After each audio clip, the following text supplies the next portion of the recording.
Should she tell her in-laws not to teach her kid about God? That is the question. If you ever have a dilemma, if you have a problem, you can always shoot us an email at thebertshow.com. Because more than likely, there's a Bert Show listener that has gone through this. And if you have, we would love your advice for this listener and to help guide them through this. 1-855-BERT-SHOW. The email reads, Dear Bert Show fam, I'll soon be having my first child in December. And I don't know how to tell my in-laws that I don't want them teaching our child about God. My husband and I are not religious. He's more agnostic. I'm a straightforward atheist. We both were raised in super religious households and have agreed that is not what we want for our kids. His parents are devout Christians and very active members of their church. Recently, they gifted us some books, children's Bible stories and ABCs of the Bible.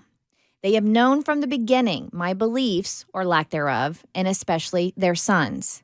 We usually avoid the topic of religion completely with them, so it caught me by surprise when they excitedly presented us with these books. I didn't know how to honestly react without hurting their feelings. I wanted to tell them, thanks, but I really don't want these read to my kid. Of course I didn't. I just said, oh, wow, thank you. They kept the books so that they can read them to him when he comes over to their house. Now I'm stressed and conflicted. I don't want my son to be indoctrinated and told what, how, or who to believe in when he's so young and trusting of what he's told. It's very important to me that my children have the freedom to be curious and explore how they feel and what they believe. I also don't want them to be confused so early on if grandma and grandpa tell them what's true and then mommy and daddy tell them, well, it's true for them, if that makes sense. My husband doesn't think it's a big deal, and we should just let them read and tell whatever they want to our son. The idea leaves a pit in my stomach. I know we could just explain it away, and eventually we will have those discussions. But I always hoped it would be when our kids were older and more capable of understanding that there are many different belief systems. I can't say it enough. I just don't want my kid being influenced into believing any one thing so early on in life. I almost feel like it's not my place to say anything to his parents, especially without my husband backing me up. His parents are susceptible to argue if you bring up anything that goes against their beliefs, hence why we never bring it up. However, I also just want to say that my in-laws are absolutely wonderful people who I love very much. They've done a lot for my husband and I've always respected their beliefs up until now. I always thought they respected mine, albeit in a one day God will come to you kind of way. I also know it's not a big deal while my son is an infant, but I am worried about when he is older and if I should draw this line now or later. My question is, should I bring it up without my husband backing me, or should I just let it go and worry about it when it happens? Am I being completely neurotic about this? I've always respected everyone's right to believe what they feel is right in their hearts. I also value curiosity.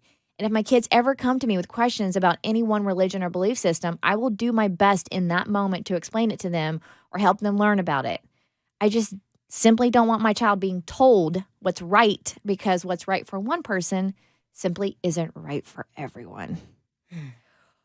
Oh, that's a doozy. It is. So few times do we get to use the word doozy. Yes. To describe something so accurately. And Yes. this one's a heck of a doozy. Yeah, somebody used that the other day. Oh, Kevin Hart used that to describe Nick Oh, Cannon's yeah, he prank. did. And now It's a doozy. Now it's been added back to my vocabulary. All right, Davi. Okay, so when someone gives you a gift, it's weird for them to be like, now let me have it back because I'm going to read it at my house. Grandparents do that. That is weird. Yeah. So I feel like they know that the gift wasn't met with enough gratitude. And they're like, we want these books to be read, so it's going to happen at our house. I feel like they already knew. Yeah. So you playing into, this has happened to me before, like me playing into what people already think of me never works out well for me. So if they're already like, oh, we're gonna trigger this atheist, and they give them religious books, and then you play into the I'm upset, get this away from my child. Your husband's gonna get mad. You lose every time. It doesn't matter that she's right. Like, I think she's right. She's absolutely right. These are her children, and she should be able to say no, thank you. But maybe you can combat that, since that's the stories that grandma and grandpa are going to be telling at their house. There are Zen books for kids. There are My First Dharma book, My First Buddhism books for kids on Amazon you can get in 2 days. The kids' book of world religions. So that's like page after page. So you can read to your child about every religion.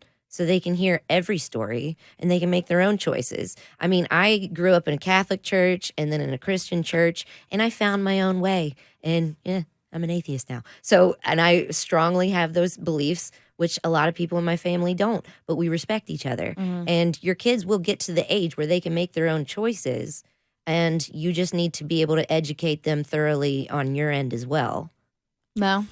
Man, religion is such a touchy topic with everyone and within family that I mean, I do think ultimately. And I love that we have different views, because Davi, atheist, and then your family is very Christian, right? Very Christian. And it was, I guess, somewhat easier in my family because that's just what it was. I don't think anyone ever felt any way other than that. So I can't even imagine what it would be like to be divided. I do believe that, like Davi said, you do eventually find your own way when you're old enough. So regardless of what you are shown and given as a kid, you will be old enough to determine and make your own decisions.